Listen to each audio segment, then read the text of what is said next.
ಓಂ ಗುರುಭ್ಯೋ ನಮಃ. ಓಂ ರಾಘವೇಂದ್ರಾಯ ನಮಃ. ಪಂಡಿತ್ ರಾಘವೇಂದ್ರ ಜೋಶಿ ಮಾಡುವ ನಮಸ್ಕಾರಗಳು.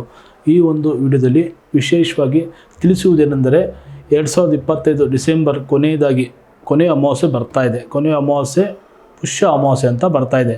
ಈ ಅಮಾವಾಸ್ಯೆಯಲ್ಲಿ ಆಂಜನೇಯ ಸ್ವಾಮಿ ಕೃಪೆಯಿಂದ ಈ 4 ರಾಶಿಗಳಿಗೆ ಬಹಳ ರಾಜಯೋಗ ಬರಲಿದೆ. ಯಾವುದು ಈ 4 ರಾಶಿ ಅಂತ ಹೇಳಿದ್ರೆ, ಮೊದಲನೇದಾಗಿ ಮಿಥುನ ರಾಶಿಯವರಿಗೆ ಸಣ್ಣ ಪುಟ್ಟ ಸಾಲ ಆಗಿರುತ್ತೆ. ಸಾಲದಿಂದ ಹೊರಗಡೆ ಬರ್ತೀರಾ. ಕೊಟ್ಟಿರುವಂಥ ದುಡ್ಡು ಹಣಕಾಸು ಮತ್ತೆ ಹಿಂಪಡಿಬೋದು. ಎರಡನೇದಾಗಿ ಸಿಂಹ ರಾಶಿಯಲ್ಲಿ ಯಾವುದೇ ಒಂದು ಕೆಲಸ ಪ್ರಯತ್ನ ಪಡ್ತಾ ಇರ್ತೀರಾ, ಫಲ ಸಿಗೋದಿಲ್ಲ. ಎಷ್ಟೇ ಒಂದು ಕಷ್ಟಪಟ್ಟು ಕೆಲಸ ಮಾಡ್ತೀರಾ, ಫಲ ಅನ್ನೋದು ಸಿಗೋದಿಲ್ಲ. ಈ ರಾಶಿಯವರಿಗೆ ಈ ಕೊನೆಯದಾಗಿ ಡಿಸೆಂಬರು ಅಮಾವಾಸ್ಯೆ ದಿನ ಒಳ್ಳೆ ರೀತಿಯಲ್ಲಿ ಮಾಡೋ ಕೆಲಸದಲ್ಲಿ ಸಕ್ಸಸ್ ಬಹಳ ಆಗುತ್ತೆ. ಜೀವನದಲ್ಲಿ ತುಂಬ ಇಂಪ್ರೂವ್ಮೆಂಟ್ ಅನ್ನೋದು ಆಗ್ತೀರಾ. ಮೂರನೇದಾಗಿ ಕುಂಭ ರಾಶಿಗೆ ಮದುವೆ ಯೋಗ ತುಂಬಾ ಪ್ರಯತ್ನ ಪಡ್ತಾ ಇರ್ತೀರ. ಮದುವೆ 30 ವರ್ಷ ಆಗಿರುತ್ತೆ, 35 ವರ್ಷ ಆಗಿರುತ್ತೆ.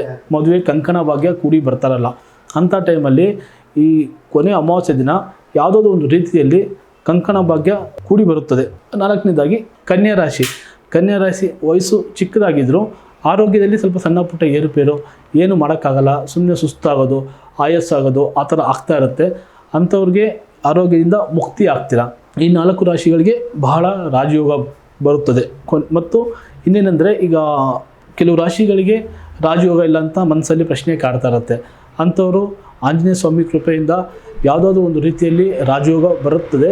ಅದು ಬರಬೇಕು ಅಂತೇಳಿದ್ರೆ ಕಮೆಂಟ್ ಬಾಕ್ಸಲ್ಲಿ ಜೈ ಶ್ರೀರಾಮ್ ಅಂತ ಕಮೆಂಟ್ ಮಾಡಿ. ಖಂಡಿತವಾಗ್ಲೂ ನಿಮ್ಗೆ ಒಳ್ಳೆಯದಾಗುತ್ತೆ. ಆಂಜನೇಯ ಸ್ವಾಮಿ ಕೃಪೆಯು ನಿಮ್ಮ ಮೇಲೆ ಸದಾ ಇರುತ್ತದೆ.